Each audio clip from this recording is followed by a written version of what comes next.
Hi, my name is Vena. I'm originally from Rare, but I live in Nandi. I love listening to Today FM. Today FM rocks. Bula, I'm John from Kornabuan, Tafua. I love listening to Today FM. It rocks. Bula, I'm Teopola. Bula, I'm Atlisi. We love listening to Today FM because it rocks in Ba. Bula, my name is Tisal. I've been listening to Today FM. Today's hit music on Today FM. Tonight, government gives 68 families in Navua new leases. USA could pull out of COP23. And more problems identified at Kasavu slip. From the studios of FBC Suva, Jackie Spate. 68 families squatting in Navua for over 4 decades now have leases for the land they've been living on. Prime Minister Vorengem Bainimarama handed over their lease approvals this morning. Edwin Nund reports. Some of these families have lived as squatters for decades. For up to 40 years, some of you have lived here as squatters without the comfort and dignity of land ownership. Lands Minister Fayaz Koya says these Fijians can now live in the safety of the knowledge that their homes are secure and no one can evict them. You are uncertain of your future here and unsure of what your children would inherit. You'd lack that sense of belonging and ownership that many take for granted. But let me assure you that these days, or those days, are over.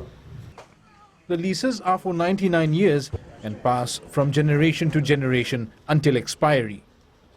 This is an opportunity I've been looking for a lifetime because we had our land. My father had my land and I was evicted. The lease that I have received today will better my life and my whole family's as well because the government has finally given us a piece of land to have legally and stay in, so we are secure. We came here to better the education for my children and we chose to stay even though we knew it was illegal. But now with the lease we can settle down properly. We were struggling for a lease for a long time. I had nothing before I got this lease. I'm thankful to this government. The families who've received the approval notices for the leases have been told to use it to better their lives. They can take out mortgages to build better homes for their children and to improve the status of the community. Similar lease approvals are planned in all 4 divisions in the coming months. Edwin Nund, FBC News. Speculation is rife that the United States government is on the brink of pulling out of the Paris Agreement. Prime Minister Vorengem Bainimarama says he's hopeful President Donald Trump will change his mind if he sees for himself the detrimental effects of climate change here in the Pacific. Maggie Boyle reports. Will the Donald Trump administration pull out of the climate change agreement signed in Paris or not? U.S. Ambassador to Fiji, Judith Sefkin, says there's no guidance yet on the matter. There's probably some, lively discussions and debates, but there are diversity of views within people working for President Trump about, what the correct posture is in terms of climate change and the Paris Agreement. Prime Minister Vorengem Bainimarama is hopeful he could sway Trump's views. We have the opportunity to go and see him and invite him to Fiji, and we will do so. We have done that before. We have invited him to come to Fiji to have a look at what Fiji is going through and what the small island Pacific nations are going through with regards to climate change. So hopefully, if he gets here, he may be able to change his mind. Australia's Assistant Trade Minister Keith Pitt says the US will do what's in its best interest. We will continue to discuss those matters with the United States. Obviously, it is a matter of importance, just as many other matters are. However, it is very, very early in the Trump administration. President Trump's views on climate change is no secret, taking to Twitter labeling the environmental catastrophe as a hoax made up by the Chinese at one point. However, his Secretary of State has recently said that climate change is important and something for them to work on. Time will tell, though, whether an executive order will say otherwise. Maggie Boyle, FBC News. Further structural problems have been identified close to the Kasavu road slip outside Nausori, prolonging the closure of the King's Highway. The Fiji Roads Authority has been undertaking some geological tests in the area after the slip occurred due to heavy rain late last year. Savara Tambor reports. Another crack has been identified next to the current landslip at Kasavu that forced the closure of the main King's Highway a few weeks back. The FRA engaged specialist geotechnical engineers to undertake an investigation at the site, which included obtaining materials to determine the engineering properties of the clay. So the clay is relatively weak, oversaturated. There's also excess moisture, and it would appear there's a spring that's been feeding into the embankment. FRA Chief Executive John Hutchinson says the instability of the area has become a challenge for the authority. It has shown us is that the whole area is geologically unstable, and that if we were to build a new road, for example, we'd have to be very careful as to where we put it. That's part of our challenge, because obviously we could run a new road across here and then suddenly it would fall away. The FRA is analyzing the geotechnical reports and engage experts to redesign the road at this portion of the slip. Once that is done, the FRA will have an estimate of cost and will call for tenders for construction. The FRA tests will be completed by August, but there's still no word yet on when the King's Highway will open to public. Sabera Tambua, FBC News. It's day 6 since the arrival of an Iranian refugee from PNG into Fiji, and still no word on whether he's met with immigration officials to start the process of applying for refugee status. Logman Sawari is still not talking to the media, and his lawyer Aman Ravindra was again not contactable today. Questions on how he arrived on what's believed to be a PNG passport is yet to be answered. Still ahead, Minister happy with Lambasa hospital visit. A new platform for communication exchange.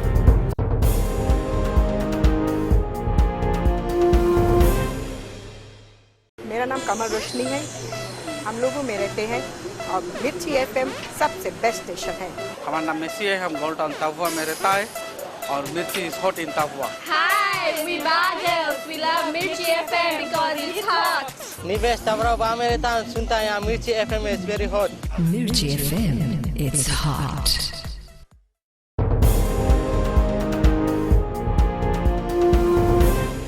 Despite recent problems faced by the Lambasa Hospital, Health Minister Rosie Akbar is impressed with what she saw during her tour of the North today. The purpose of the visit is to understand what the ground realities are at health facilities around the country. Eleanor Tarangaivi reports. In her first visit to the North as the Health Minister, Rosie Akbar was impressed with the operation of Lambasa Hospital. All in all, I think we are in the right way. We are moving forward in the right direction in delivering the mandated services. One of the things the Minister was impressed with during the tour is the cutback in waiting time for patients in the hospitals and health centres. Service of Lambasa Hospital is very good. Before it was very uptight because people were just waiting in the line for hours and hours, but now it's very good. The service in Lambasa Hospital, I think good. The services are on time. It's very good service in Lambasa Hospital, and the doctors are very good there. That is a reflection of your service delivery, the good work that you do. The Health Minister says the biggest challenge the ministry faces is meeting the expectations and the demand of the public. The expectations have risen to a different level, and that sort of should show us or allow us to put benchmark as to where we want to go. Akbar also noted that complaints against services at the Lambasa Hospital has decreased substantially. Eleanor Turangaivu, FBC News. The local government minister Praveen Bala has commended the work carried out by various municipalities across Fiji, but says there's still room for some specific improvements. Bala says he's received complaints from members of the public that their grievances fall on deaf ears and that senior council managers are never available as they are always in meetings. This, he says, has to stop. Effective immediately, I want all special administrators and chief executive officers to establish a year meeting calendar and ensure that all standard committee meetings and full council meetings are held after 4:30. A new platform now allows information exchange between the Divisional Commissioner's Office and the Sugar Tribunal. The Geographical Information System is the first step in information that will soon be rolled out across all agencies in Fiji. Ellen Stahls tells us more. The program provides information about the number of people in a household or community, even identifying disabled persons who live in an area. This information will be useful for evacuations during natural disasters. Now, the current disaster risk management arrangement does not mention the importance of having community emergency operation centers in place. Therefore, this initiative is the first to be done in Fiji.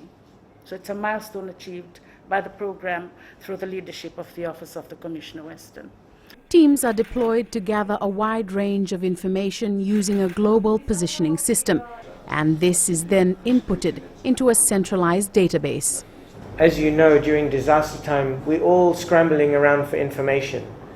And so this interface can potentially provide a one-stop shop for informed information about where people are affected, how relief is being provided, and it can, from what I'm seeing, it can radically improve and make more effective disaster response initiatives. The platform has the capability to be able to bridge the gap between humanitarian work and day-to-day development works. It also aims to be able to save more lives come the next natural disaster. Ellen Stahls, FBC News. 4 more Fijians were presented with civil marriage celebrant certificates today. This makes it a lot easier for couples wishing to get married. The 4 are Vijentimala Naidu, Muhammad Rahat, Usayan Draunamasi and Kaldan Khmer. Attorney General Ayusai Qayyum, while presenting the certificates, congratulated the 4, adding that both locals and tourists wanting to marry in Fiji now have a range of marriage celebrants to choose from. Essentially, this gives the opportunity to members of the public, both domestic and international, who do come to Fiji and want to have their marriages convened in Fiji, or Fijians who want to have their marriage maybe on the beach or in the house or on the hill, wherever it is that they want to have their marriage convened, at whatever time they would like to have it convened. These civil marriage celebrants are available to them. Time now for Rachel to tell us what's happening in the world of business. Good evening. Coming up after the break, mobile company goes big on free calls. And later on in Growing Fiji, Pranita Prakash tells us about the latest food court in the capital. Sounds yummy. And later on in Sports with Jamie, we talk to John McKee about his future with the Flying Fijians.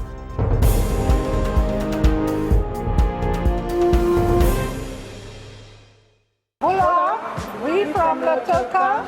We love listening to Gold FM, only the classic hits. Hola, my name is Kanto. I'm from Ba. I love listening to Gold FM, only the classic hits. Hola Fiji, my name is Florence Ratu. I'm from Call Number 1 in Tavua, and I love listening to Gold FM, only the classic hits every day and all day. Hi, my name is Anna, and I'm from the soccer crazy town of Ba. I love listening to Gold FM, only the classic hits. Gold FM, only the classic hits.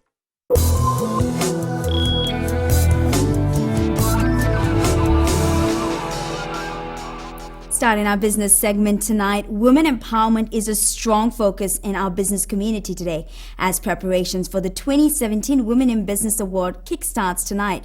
We now cross to Kelly Vidala, who is currently at the launch. Kelly, tell us, what can we expect at this year's awards? Rachel, the Women in Business 2017 will be launched in a few minutes here in Tamavua, Suva. The awards night itself will be in May. As always, 4 main awards are up for grabs, which are the Business Woman of the Year, Executive Woman of the Year, Aspiring Entrepreneur, and Manager of the Year. Applications are open from tonight and will close at the end of March. All business women in the country are encouraged to apply. Rachel. Thank you for the update, Kelly. Digicel users will now be able to use their free call credit to different networks and overseas numbers thanks to a new launch in Nandi today. The new Smile Price plan was initially launched to help people recover from Tropical Cyclone Winston, and Digicel Chief Executive Darren McLean says the demands and interest from the scheme has been excellent. The package will allow prepaid customers who top up more than $3 to get double the value and make more calls overseas. Digicel doesn't penalise you for having friends and family on other networks. You can use your free credit to call any network, any landline, and 10 international destinations. We're really happy to announce this today.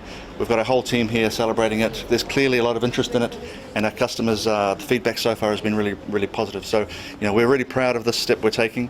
It's something that we've been working on for a long time for the people of the West, and today we've got the biggest town in the West as part of our Smile launch. Takariki Island Resort has picked up the title for the #1 hotel in Fiji for the 3rd year running by TripAdvisor. The resort service and romantic atmosphere helped it top the list.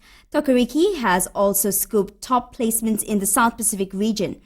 TripAdvisor is an online forum composed of reviews and opinions from millions of travelers.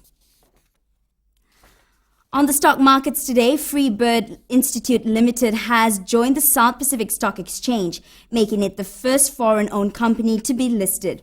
And what's happening in the world economy? Well, Elizabeth from HFC Bank gives us an update on Brexit and the US market. Definitely, Rachel. The Federal Open Market Committee of the United States decided to retain their policy rate at 0.75% after delivering a 25 basis points hike in December of 2016. They did not specify when they will hike their rates again, but mentioned that they anticipate that interest rates will gradually rise. Over to the United Kingdom. Finally, the Brexit bill clears its first legislative hurdle yesterday. This will allow their government to launch divorce talks by the end of March. In the meantime, their government is seeking approval for a new law that gives Prime Minister Theresa May the right to trigger Article 50 of the European Union's Lisbon Treaty.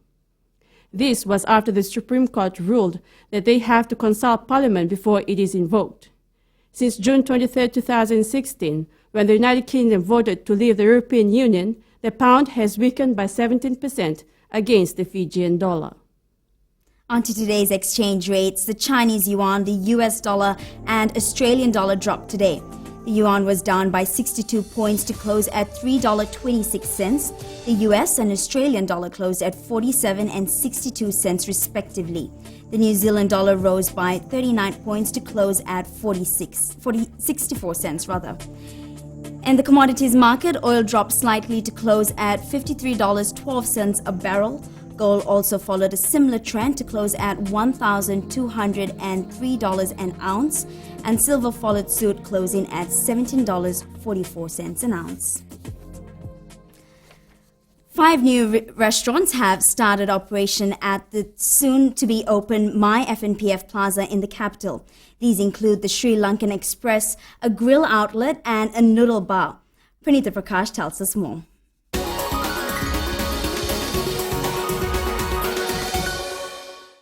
The owners of Thao Sports is now venturing into the food industry. This is our first restaurant we are opening in Fiji. So there is a lot of Sri Lankan community in Fiji, and a lot of Fijian people and Fiji Indian people like to have a different taste of Sri Lanka. Blue Sky opened up at the downtown boulevard 8 years ago and are looking forward to attracting more customers at the new location. Supply Korean and Japanese food. So long time I provide to Fiji citizens. So many people love me, please. Come to my shop. Noodle Story have opened up their 3rd branch in the capital city. Customers, they are looking forward to something very unique and healthy food from our Noodle Story. Hungry Honchos and Big Green Salad are expected to open up by Saturday. The plaza is now 75% occupied. Pranita Prakash, FBC News.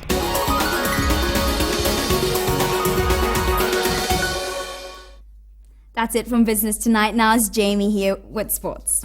Thanks, Rachel, and good evening. Up ahead, we take a look at the Fiji 7 squad, which will be cut down to 12 later this evening. And Fiji football launch Premier League competition. This and more coming up.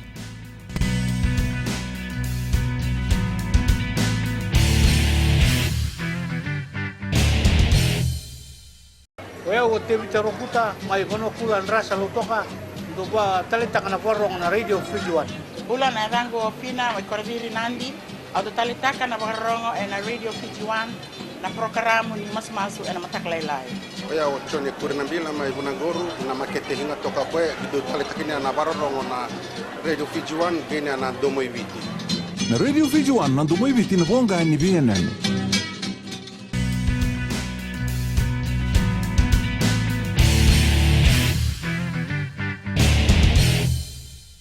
Vodafone Fiji Sevens coach Gareth Baber is mulling over positional changes before naming his final 12-member squad for the Sydney Sevens tournament. Baber says there is a 50-50 chance of speedster Nathanieli Lambalamba making his debut this weekend. Meanwhile, the team had a day off from training in Sydney today, and to tell us what they got up to and what the final 12 for the tournament may look like, Vashnil Prasad joins us live now. Vashnil, what do you have for us?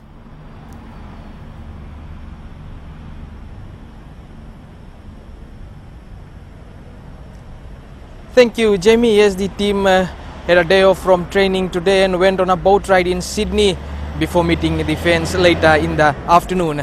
Well, as of the final 12 is concerned, this is how it looks like. Nipiemo Simulevoro, who has answered an SOS call on Monday, could be seen playing in the forwards. Why he flew out here in the first place is because he has the ability to play the forwards and the backs, which gives us greater scope when selecting a squad. And as you said, that Seto doing a 3-match ban as well, so that will factor in obviously our decision making. But it's good to have players like that who can double up.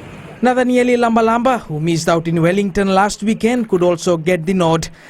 Good chance of it. He's obviously shown in training exactly what he can do, and his ability to finish in the pace that he has. We'll be looking at that again in terms of the balance of the squad that we put together and what we need in the 12/13 that go into the competition for us. With the final team to be named tonight, Baber is confident the team will fly high at the Allianz Stadium. They're thoroughly professional in everything they do, so a big part of that is them enjoying each other's company and remaining focused on the job that they've got that we're going to have on the weekend. On the other hand, Flying Fijians coach John Mackie believes South Africa would once again prove to be the strongest team in Sydney.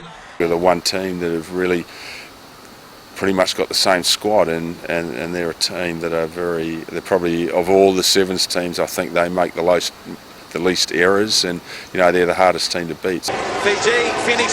Fiji finished third last year. With no title in hand this season, they hope Australia will turn out lucky for them. Vashnil Prasad, FBC Sports. The Telecom Fijianers are banking on vocal support from Fijian fans in Australia at this weekend's Sydney Sevens. With the Allianz Stadium flooded with Fiji flags at last year's men's tournament, the Fijianers hope to see the same when the women's competition begins tomorrow. Meli Tavanga has more. With the vocal support of Fijian fans at the Allianz Stadium, this could lay the platform for a successful 2 days. Looking forward to see a lot of Fijians come and support us since Sydney Sevens is now hosting the women's series. Even we are excited to go and participate. Fijian skipper Ana Maria Rongida says they want to create history with their maiden win. This weekend is very important to us because we'll play against in our home country, and the girls have been working so hard for the last 5 weeks, and we're hoping for a good weekend this weekend. Even the host knows how passionate the Fijians can be. It'll be awesome to also see the Fijian crowd get behind their women's team for the Friday and Saturday comp, just like they do all over the world with their men's team. So yeah, really looking forward to seeing them there. Fiji's pool with Ireland, Brazil and Australia, and the tournament gets underway tomorrow morning. Meli Tabanga, FBC Sports. Women's Sevens Olympic Games silver medalist New Zealand is eager to get onto the field in Sydney tomorrow. Black Ferns captain Sarah Goss says the team has settled in well and they look forward to a tough first day of competition. Put their hand up to play this weekend in Sydney, so I can't wait to see what challenges we face on Friday, obviously with a tough pool, and then to see how we come out of it into finals day as well on Saturday. Vodafone Flying Fijians coach John McKee has no intention of quitting his job. He has cleared the air after recent speculation that he could be bound for Ireland. Vashnil Prasad with the story. Back from holidays and straight to the grinding mill, John McKee says he's here to stay. No, my thoughts are far from that. I'm very focused on getting our team prepared firstly to qualify for the Rugby World Cup. In July, those tests against Samoa and Tonga, but then preparing for 2019. An article released earlier this month revealed Maki was one of the strongest contenders of leading the Irish side, Connacht, which has left the mentor bewildered. That article was a surprise to me as it was to everyone else, and a guy I know pretty well, John Fallon, who was team manager when I coached at Connacht before, actually wrote that article, so he well knows my background, so he could join the dots there. But maybe they talked about me over there, I don't know, but I haven't had any communication with Connacht. He has also found solace from the locals. And I think John Maki should continue for his developing Fiji. Yeah, he should. The thing is, we need more local players. Don't get so much overseas players. I think John Maki should remain as a 15 coach to pick a better team for the next World Cup. Nandolo against Watson. Maki and the Flying Fijians have a tough year ahead with the 2019 World Cup qualifiers, which will pit us against Samoa and Tonga. Vashnil Prasad, FBC Sports. The 2017 Vodafone Premier League was launched today with a massive $150,000 sponsorship. Defending champions Mba, newly promoted Raki and 6 other teams will take part in the home and away based round-robin competition. Rohit there with the story. Looking smart in their new outfits and ready for a new year. Vodafone Premier League will be played on round-robin competition, home and away basis, and the team finishing with the highest points after the competition of all the matches win the competition. Defending champions Mba know how important a good start for a successful defense is. We have prepared well, and we're gonna look forward for the game on Sunday, and we're gonna do well in this game. For newcomers Raki, there are many hurdles the side needs to overcome before making its bye in 2017. The team is on a bye this week and is scheduled to play Rewa next week. Yeah, it will be hard for us in terms of training and getting players together, and also in terms of finance due to recent flooding and cyclones. The league starts with Lautoka playing Lambasa in the opening match at 1:30 p.m. on Saturday at Subrail Park. Rohit Deo, FBC Sports. That's it from sports this evening. Up ahead, weather with Angie. And in the world of the weird and wonderful, a musical genius with some time on his hands has become famous for composing a number using mobile sounds, ringtones, and alerts. Catch that after the break.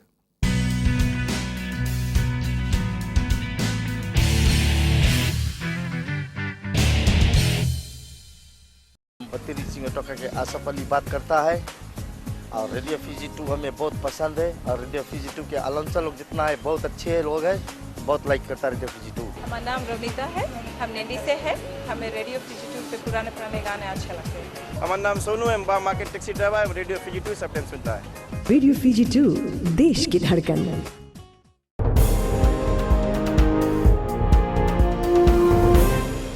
Bigger screen, waterproof body and sleeker display. This and more is what you can expect from the new LG G6. And to tell us how the start of the weekend will be looking, here is Angie.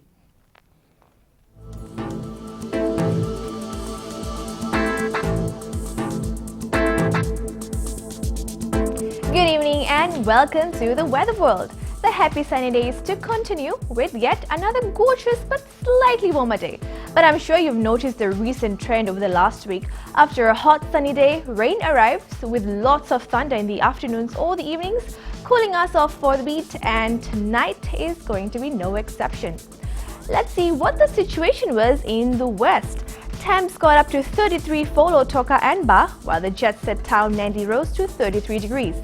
They don't call it the burning west for no reason. Eastwards from Pakhabat to Suva, conditions were almost as scorchy at 32 degrees. And in the beautiful north, Lambasa was just as warm as Nandi at 33, while Savu was milder but still blazing at 31. Tomorrow, yes, bet you can't wait for Friday. It's just a night away, and it looks like the warm sunny conditions will be around for a bit before rain will barge in with thunderstorms, possibly by tomorrow afternoon. Further ahead on to Saturday, a mix of sun and clouds are expected nationwide, but unsettled conditions will take over in the afternoon. Out at sea, fresh southeast winds 10 to 15 knots with moderate seas.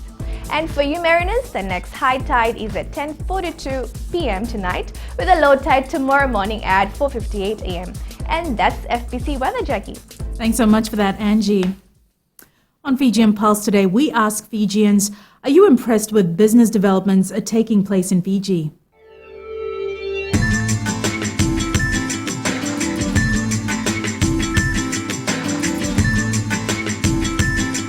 Absolutely, I'm loving all the development around Fiji, especially in Nadi. Yeah, it's a very big development happening in our country. Yes, I am. Especially the big buildings around Suva right now, and it's really helping the people of Fiji. Yes. Especially with the new cinemas and everything that's coming up. It's enjoyable for everyone. Very happy with the developments in Fiji because it creates more employments to people, and secondly, it attracts more tourism to the Fiji Islands.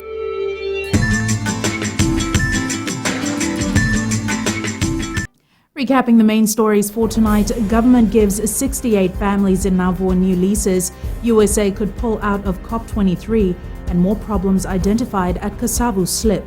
For these stories and others, you can tune in daily to our sister radio station Gold FM. Now to our poll question this week, we are asking, is the Education Ministry correct in banning junk food from schools? To answer, visit our FBC website. Before we go, today's shot of the day sent in by Horizon Photography. Gorgeous and picturesque Raki, where even the cattle seem to strike a pose. Jaw-dropping beauty unique to our beloved Fiji. Send us newsworthy pictures and videos on email citizenseyes@fbc.com.fj or share it with us by Facebook page FBC News. And if you're on Twitter, follow and tweet us your news tips at FBC_news or simply hashtag FBC News. Until next time, from the team and I, good night.